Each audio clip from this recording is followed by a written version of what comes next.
Grabe talaga katako ang mga puppies na to. Tingnan nyo, pati yung lukbal or pumelo ay nila fan.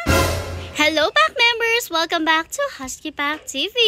For today's video, umalis si Mother kasama si Foreman at dito nga sila pumunta sa bagong bukas na City Hardware dito sa Maytaan. Alam nyo ba, nakakatuwa dahil saktong-sakto naman na nagpapagawa nga tayo tapos may bagong bukas na ganito, o diba? Tapos kumpleto pa talaga dito kaya malapit na lang yung bilihan ng mga kung anik-anik. Ang nakakatuwa pa nga dyan, super duper uber ultra mega lapit lang talaga nito sa atin, as in parang 3 minutes away lang nga, o diba? Talagang napakabongga. Anyways, ngayon kasi ay may bibilhin nga si Mother, kaya naman kasama nila si Foreman at heto, dumiretso na nga sila dito sa loob. Grabe kalaki rin talaga niya, talagang malawilkon siya at kumpletong-kumpleto rin nga ng mga gamit. Lahat talaga ng kailangan mo ay push, makikita mo yan dito. May mga pa-fountain pa nga sila dyan at sabi ko nga kapag nagpatayo kami ng bahay, malapit-lapit na nga ang bilihan. Lahat kasi ng kakailanganin mo talaga ay naandito na, kaya hindi ka naman talaga lalayo pa at hindi ka na talaga lilipat-lipat sa iba pang store kasi heto nga nandito na sila lahat. Anyway, so nang pinuntahan nga ni Mother dito ay eto mga hagdan, tapos pumili na lang rin nga sila ng maganda-ganda, mataas-taas at syempre yung quality na. Sinamahan na rin nga pala sila ni Foreman dyan para sure at heto nga yung iba't ibang mga choices ng hagdan, pero grabe, akala mo yan lang yung choices, marami pa dito sa may paloob. Grabe rin kasi talaga, tingnan nyo naman, hagdan pa lang ay napakadami ng pilian. Sabi ko nga talagang maloloka kapag pili, halos pare-parehas lang naman. Pero para nga sa kanila iba-iba yan sa quality, sa mga brand, tapos sa mga uses, iba't iba rin talaga. At heto, for the pili na rin nga sila dyan ng hagdan. Nagpases na rin nga sila at nagpatulong dyan kay kuya. At syempre, alam nyo naman kung saan gagamitin ang hagdan na ito, diba? Walang iba kundi sa pinagagawa nating bahay or doon sa may 3rd floor. Bali dito nga, tinitingnan-tingnan lang din nila yung kinukuha ni kuya. Tapos kapag hindi nila nagustuhan, ayan, diba? For the balik si kuya, ay go, pinahirapan pa. Charis lang, ganyan talaga ang nag-a-assist. Bali dalawa nga lang din yung tinignan nila. Tapos namili na lang rin nga sila doon at heto yung napili nila yata yung tignan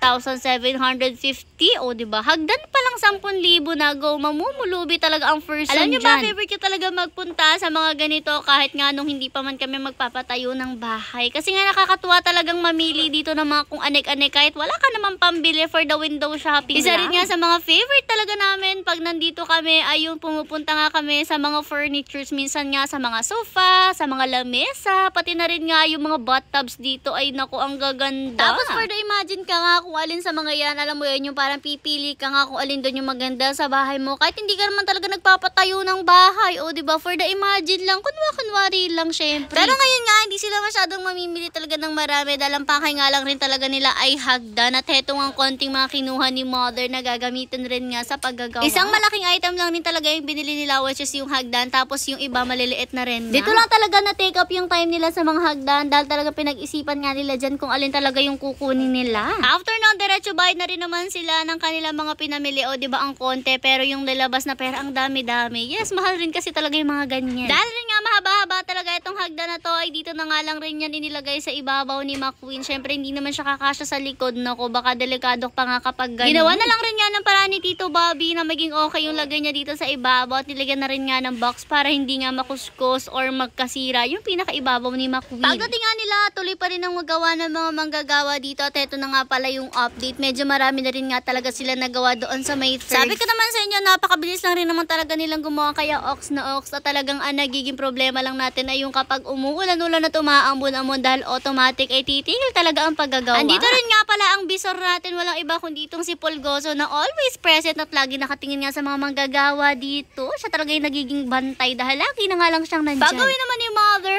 etong binili namin na pumelo na hindi niya nagustuhan, na isipan nga niya na ipatry dito sa mga puppies ni Achichi at in fairness, sa katakawan nila ay kinain rin talaga nila yan. Yang isa nga nagdala na ng sarili niya dyan sa Gedli, o diba nagsarili na siya, at least wala daw siyang kaagaw, habang eto mga to talagang todo kagat at dodo kuha nga ng pira-piraso dyan sa hawak ni Mother. Grabe kasi talaga katatako ang mga to, kita naman sa katawan, napakatataba at ayan kahit nga etong ganito yung kinakain. Pira na rin nga kasi talaga sa mga aso na kumakain ng mga prutas, pero tingnan nyo kapag matakaw talaga, wala talagang ayaw-ayaw. Feel ko nga mas na-push rin silang kumain dahil kapag nakita nila yung isa na lumalafang, talagang kahit hindi naman nila gusto ay talagang makikingat-ngat na rin sila dahil sa inggit. At in fairness talaga naubos rin nila yan ha, kasi binubuksan talaga siya ng maigi ni Mother para nga makain nila yung mismong laman at mukhang sarap na sarap rin naman sila.